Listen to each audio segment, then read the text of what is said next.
नमस्कार मित्रों, मैं डॉक्टर राधाकृष्ण इजी सॉल्यूशन में आपका स्वागत है। सबसे पहले तो आपसे रिक्वेस्ट है कि यदि आपने अभी तक मेरे चैनल को सब्सक्राइब नहीं किया है तो सब्सक्राइब भी कर लें, मेरे बेल आइकन को प्रेस कर लें और हमारे जो समविचारक मित्र हैं उनको भी शेयर कर दें।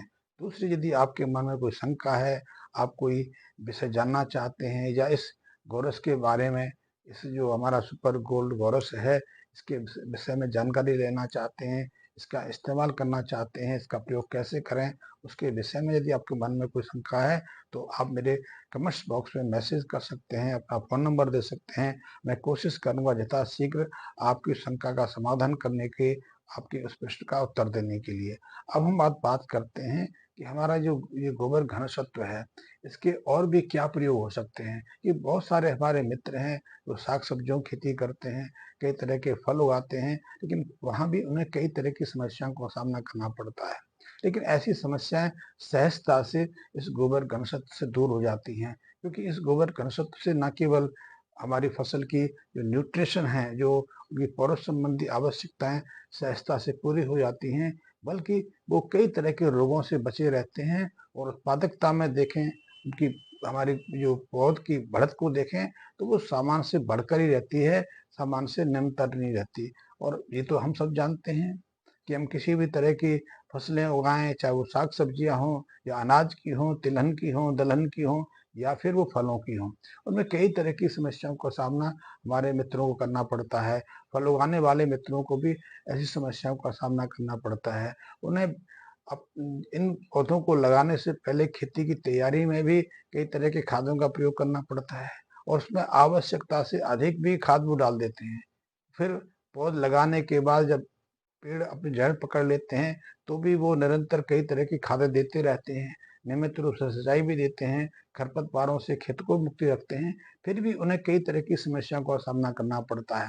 हमारे फल उत्पादक मित्र इससे बेहद परेशान रहते हैं। उदाहरण के रूप में लो तो हम पपीते की खेती को देख सकते हैं, हम केले की खेती को देख सकते हैं, हम सेब की खेती को देख सकते हैं। कोई भी खेती हो, कोई भी फसल हो, कोई भी फल हो, हर फसल में हमारे सामने समस्याएं दो चार रहती हैं। तो ऐसे में उनसे कैसे निपट सकते हैं, कैसे बाहर आ सकते हैं, इस संबंध में कुछ चर्चाएं करनी है। मैंने देखा है कि केले की जो खेती करते हैं हमारे मित्र, उनको भी इतनी पर्याप्त प्रयास करने के बावजूद भी अपनी 100% जो मेहनत है उसका फल नहीं मिलता। वो अधिकतम मात्रा में, जितनी निर्धारित मात्रा में खाद है उसका प्रयोग कर लेते हैं, उसके बावजूद भी उन्हें उनका देखने में आता है कि उनके केले के वृक्ष हैं उनमें पर्याप्त मात्रा में केले गुच्छों में नहीं लग पाते हैं, या केलों का आकार छोटा रह जाता है। या कई बार तो ऐसा देखा गया है कि वृक्ष तो पूरा हरा भरा तंदुरुस्त रहता है, लेकिन उस पर एक भी केले का गुच्छा नहीं लगता। गुच्छे लग जाते हैं तो केले अपने आप टूट जाते हैं, सड़ जाते हैं, सिकुड़ जाते हैं। ऐसी कई तरह की समस्याएं आती हैं। और ऐसी जो रोग कारक समस्या है, चाहे वो खनिज तत्वों की कमी से रही हो, खाद के उपयोग से रही हो, क्योंकि खाद के उपयोग के साथ में दो तरह की समस्या देखने में आती है। यदि हम कम मात्रा में खाद का प्रयोग करते हैं तो न्यूट्रिशन कमी की संबंधी समस्याएं आती हैं। उससे पौधों का विकास पूरी तरह से नहीं हो पाता है, उसकी ब्रांचेस पूरी तरह से नहीं निकल पाती हैं, समय से वो अपनी मैक्सिमम जो ग्रोथ है प्राप्त नहीं कर पाते हैं, पत्तियां कमजोर पड़ जाती हैं, तो फोटोसिंथेसिस की समस्या भी आ जाती है।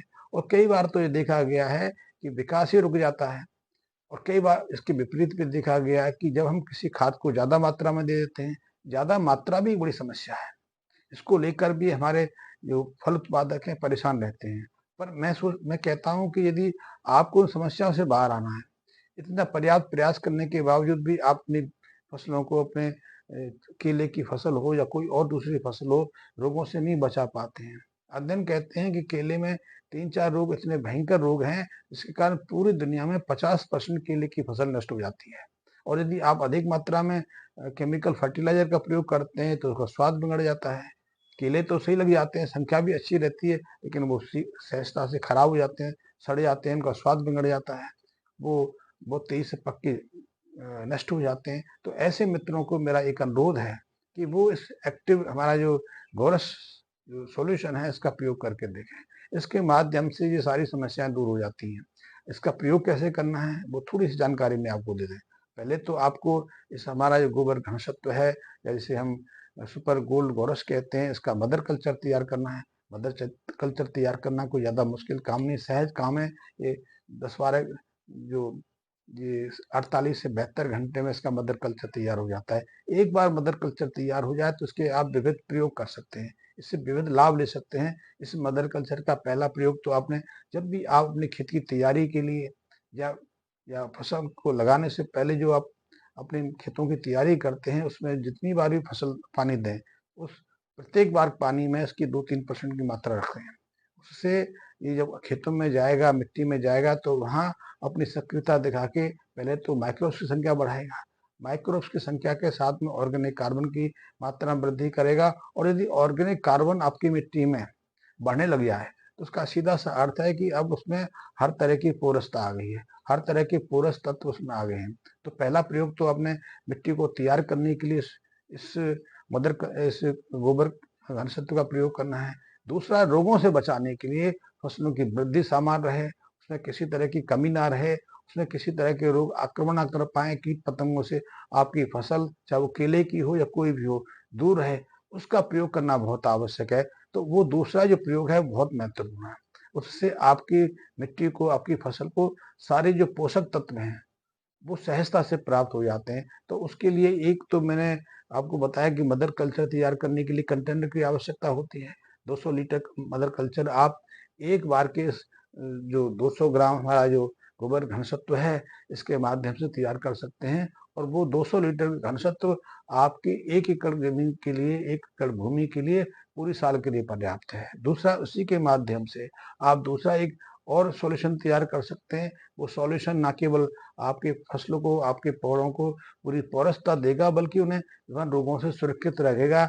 आपकी फसलों में एक नई शाइनिंग आएगी, उनके आकार में वृद्धि होगी, स्वाद में एक अनुपमता आ जाएगी, साथ ही उसकी सुगंध है और उसकी जो आकर्षण शक्ति है वो अद्भुत हो जाएगी। और सबसे बड़ी चीज है कि आपकी फसल तमाम कीट पतंगों से सुरक्षित रहेगी। तो उसके लिए एक अलग प्रयोग करना पड़ेगा। प्रयोग यही है कि 200 लीटर का आपको कंटेनर लेना है। प्लास्टिक का कंटेनर आपके लिए सब सर्वाधिक उपयुक्त रहता है। तो 200 लीटर का कंटेनर ले लीजिए, इसमें ढक्कन हो, उसमें 100 लीटर के करीब आप पानी डाल दीजिए।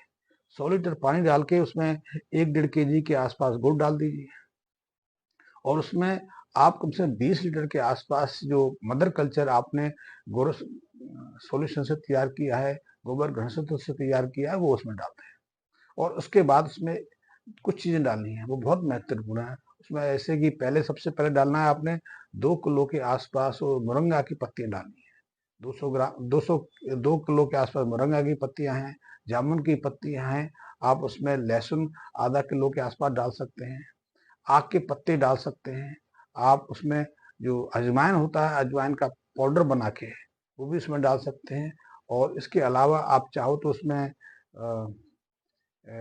मोरंगा मैंने कह दिया, आप उसमें आक के पत्ते डाल सकते हैं, जामुन के पत्ते डाल सकते हैं। हाँ, सबसे अच्छी इम्पोर्टेंट चीज़ है उसमें आप ग्लो के पत्ते डालना है। ग्लो की जो टहनी है उसको कूट के, पत्ते तो एक आध महीने ही मिलते हैं, लेकिन उसकी टहनी है, उसकी शाखाएं तो पूरे साल ही मिल जाती हैं। यदि सूखी मिले तो सूखी भी चलेगी। उन सूखी को लेके पहले पानी में भिगो दीजिए और फिर उसको कुचल के आप उस कंटेनर में डाल दीजिए। और उस आपके आसपास यदि नीम की पत्तियां हैं, निमोली है, वो भी डाल सकते हैं। नीम की पत्तियां बहुत महत्वपूर्ण है। जामुन की पत्तियां बहुत महत्वपूर्ण है, सहजन की पत्तियां बहुत महत्वपूर्ण है, जो लहसुन की पेस्ट है बहुत महत्वपूर्ण है। अजवाइन अजवाइन कूट के डाल सकते हैं, वो भी महत्वपूर्ण है। और यदि आपके आसपास मेथी हो रही है तो मेथी भी डाल सकते हैं। इसके अलावा भी यदि कोई आसपास कोई चीज हो, उसको भी पेस्ट बना के उसमें डाल दें। उसको 8-10 दिन पड़े रहने दें और उसके बाद उसको निथार कर, छान कर आप उसका प्रयोग करें। आप उसमें से जितना निकालते हैं, आपने मान लें उसमें से 50 लीटर तरल निकाल लिया, सोल्यूशन निकाल लिया, उसको सिंचाई के साथ में अपने केले की फसल को देते हैं, प्रत्येक पौधे को देते हैं, पौधे पर छिड़काव करें, पौधे को नहवा सकते हैं। और जितना आप उसमें से निकालते हैं उसमें पानी डाल दीजिए। और पानी डाल के चाहो तो उसमें फिर से वो सहजन की पत्तियों की पेस्ट हो गई, जो नीम की पत्तियां हैं, निमोली हैं, वो डाल सकते हैं। चाहे उनकी मात्रा आप कम रख सकते हैं। साथ में चाहो तो उसमें लहसुन की पेस्ट भी डाल सकते हो। उसमें आप जो दूसरी चीजें मैंने बताई, आक की पत्तियां हैं वो भी डाल सकते हो, जामुन की पत्तियां भी डाल सकते हो। तो और उसको फिर 7-8 दिन की रख दीजिए। तो 7-8 दिन में सॉल्यूशन फिर तैयार हो जाएगा और उसका फिर जब भी आप सिंचाई करें उसके साथ में इसका भी प्रयोग करके, इससे 2 तरह के आपको लाभ मिलेंगे। पहले तो जो ये जो आप दूसरा कल्चर तैयार कर रहे हो उसमें, हाँ, इसमें एक चीज़ मैं भूल गया, वो बहुत महत्वपूर्ण है, वो है सबसे पहले इसमें 25-30 केजी के आसपास गाय का ताज़ा गोबर डालना है। दूसरे पशु का भी डाल सकते हैं, यदि गाय और देसी गाय का मिल जाए तो बहुत उत्तम है, क्योंकि गाय के गोबर से जो हमारी मिट्टी की जो पोरसता है, जो हमारी मिट्टी की जो खनिज तत्व हैं, वो सहजता से प्राप्त हो जाते हैं यदि आपने गाय को समान तरीके से आहार दिया है। यदि गाय का चारा सामान्य है तो उस चारे के अंदर हर तरह के पोषक तत्व आ जाते हैं, जिन्हें गाय अपने पाचन तंत्र में पचा पचा के गोबर के माध्यम से बाहर निकाल देती है। तो फिर हमें बाजार से किसी चीज़ की आवश्यकता नहीं रहती है, और यदि आप इस प्रयोग को निरंतर करेंगे तो आप देखेंगे 1 डेढ़ साल के बाद, 2 साल के बाद किसी तरह के खाद की आपको, जो केमिकल खाद है, आपको अपने खेत में देने की आवश्यकता नहीं है। और आप उसके बाद मिट्टी की जांच करा कर देख लेना। तो मिट्टी की जांच में नाइट्रोजन है, फास्फोरस है, पोटासियम है, सल्फर है, जिंक है, लो है, मैग्नीज है, किसी भी तत्व की आपको रत्ती भर भी कमी नहीं मिलेगी, जबकि इनकी मात्रा में सामान्य से ज़्यादा वृद्धि होगी। ऑर्गेनिक कार्बन की मात्रा बढ़ जाएगी और आपकी जो मिट्टी की नमी है वो सामान्य की तुलना में 2 गुना बढ़ जाएगी। तो ऐसे में आपकी फसल को हर तरह के पोषक तत्व मिट्टी से ही प्राप्त होते चले जाएंगे। तो आपको 1.5-2 साल के बाद किसी भी केमिकल फर्टिलाइजर की आवश्यकता नहीं पड़ेगी। तो आप प्रयोग करके देखिए। आप ऐसे केले की फसल लगाओगे, केले की आप फसल लोगे, तो ना केवल फसल में वृद्धि होगी, बल्कि केले आपको अत्युत्तम क्वालिटी के मिलेंगे। वो साइज बढ़ जाएगा, गंध बढ़ जाएगी, और उनके जो आकर्षण जो क्षमता है वो आपको प्रभावित करेगी। रोग से निरोगी रहेंगे, क्योंकि ये जब आप इन सॉल्यूशन का प्रयोग पौधों की जड़ों के माध्यम से नीचे करते हैं तो ज्यादातर रोग जड़ों से आते हैं, फंगस के माध्यम से जड़ों को प्रभावित करते हैं। और जब वो जड़ों में प्रवेश कर जाएं तो कई तरह के केमिकल छोड़ के या स्वयं ही जड़ों के माध्यम से पेड़ों में पहुंचकर कई तरह की विकृतियां पैदा करते हैं, जिससे कि न केवल पेड़ समाप्त हो जाता है, सूख जाता है, नष्ट हो जाता है, बल्कि जो पेड़ फल देने वाली स्थिति में होते हैं वो फल नहीं दे पाते हैं, उनमें कई तरह की त्रुटियां आ जाती हैं। और यदि आप केमिकल फर्टिलाइजर से अपनी फसल ले रहे हो तो निश्चित रूप से उनका टेस्ट तो बेस्वादु होगा ही हुआ, उनमें सड़न की प्रक्रिया भी तेजी से होगी, वो सहजता से सड़ जाएंगे, जैसे कि आज हम देख रहे हैं। तो आप इसको प्रयोग करके देखिए। यदि आप केले की फसल ले रहे हैं, पपीते की फसल ले रहे हैं, सेब की फसल ले रहे हैं, आप इसी तरह के प्रयोग उनमें भी कर सकते हैं। यद्यपि उसमें कुछ जो मैंने दूसरे सॉल्यूशन बनाने में जड़ी बूटियों का जो आपको उपयोग बताया, उसमें थोड़ा बहुत बदलाव कर सकते हैं, लेकिन ये प्रयोग आप कंटिन्यूस करके देखिए, एक फसल में करके देखिए। आप थोड़ा सा भरोसा रखिए, मैं कुछ आपसे खर्च करने की नहीं कहता। आपके लिए ये 200 ग्राम का जो बोरस सॉल्यूशन है, ये 1 एकड़ के लिए पर्याप्त है। लेकिन आप 1 एकड़ में क्यों जाएं? आप अपने दूसरे आधे एकड़ को मेरी बात पर क्यों खराब करना चाहें? पहले आप 1 एकड़, आधे एकड़ में इसका प्रयोग करके देखें। 3 महीने की बात है। 3 महीने में जैसी फसल आएगी, आपको विश्वास हो जाएगा कि जो आप कर रहे हैं वो कितना वास्तविक है। फिर हम आगे करेंगे, फिर हम 1 एकड़ की बात नहीं करेंगे, फिर तो 15 एकड़ की बात करेंगे, पूरी फसल की बात करेंगे। आप जितनी भी साग सब्जियां लेते हैं, फलों की खेती लेते हैं, आप अनाज की खेती लेते हैं, तिलहन की खेती लेते हैं, सोयाबीन की खेती लेते हैं, हम हर खेती में चाहेंगे आप इसका प्रयोग करें, क्योंकि आप बिना किसी केमिकल फर्टिलाइजर के, बिना इंसेक्टिसाइड पेस्टिसाइड के जब आप फसल लेंगे तो उस फसल की कीमत जो है आप दुनिया देगी। फिर आप यहाँ से विदेशों में भी उन चीज़ों को बेच सकते हैं। कि आज तो यदि आप कोई चीज़ विदेश भेजना चाहते हैं तो सबसे पहले आप परीक्षण कराते हैं। पहले परीक्षण में ही आपका जो प्रोडक्ट है, आपका जो फल है, आपका सब्जी है, वो फेल हो जाती है, क्योंकि उसमें पता लग जाता है कि आपने इसमें कितनी दवाएं छिड़की हैं, कितना आपने पेस्टिसाइड का प्रयोग किया है, इंसेक्टिसाइड का प्रयोग किया है। और ऐसे को विदेशी जो सरकार हैं उसको मान्यता नहीं देती। तो आप निर्भीक होकर प्राकृतिक खेती की चलिए, उस खेती की तरफ चलिए जिसे दुनिया मान्यता देती है। और मेरा आपसे अनुरोध है, एक बार इस गोरस सॉल्यूशन का प्रयोग करके देखिए, फिर हम दूसरे प्रयोग आपको बताएंगे। हर खेती पर जो हमारे व्यक्तिगत अनुभव हैं आपके साथ शेयर करेंगे। और आपको यदि किसी बात की जानकारी लेनी है, आपके मन में कोई शंका है, तो निसंकोच मुझसे संपर्क करें। मैं आपके हर प्रश्न का विस्तार से उत्तर देने की कोशिश करूंगा, आपकी हर तरह की संतुष्टि करूंगा। ये कोई ज्यादा खर्चीला इलाज नहीं है, ना मेरा बेचने का उद्देश्य है, क्योंकि इसको यदि मैं 250 रुपये में आप तक भेजता हूँ तो 250 रुपये तो आजकल आप एक किसी रेस्टोरेंट में बैठ के चाय पीते हैं तो उसका खर्चा आ जाता है। तो कोई ज्यादा महंगा नहीं है। मेरा तो उद्देश्य है कि जो विषाक्त खेती के कारण, विषाक्त फसलों के कारण, फलों के कारण, सब्जियों के कारण हम बीमार पड़ रहे हैं, बीमार पड़ रहा है, हमारी उम्र घटती जा रही है और बहुत तरह की स्वास्थ्य संबंधी समस्या हमें प्रभावित कर रही हैं। हम अपने को बचा सकें, समाज को बचा सकें, यही मेरा उद्देश्य है। धन्यवाद मित्रों।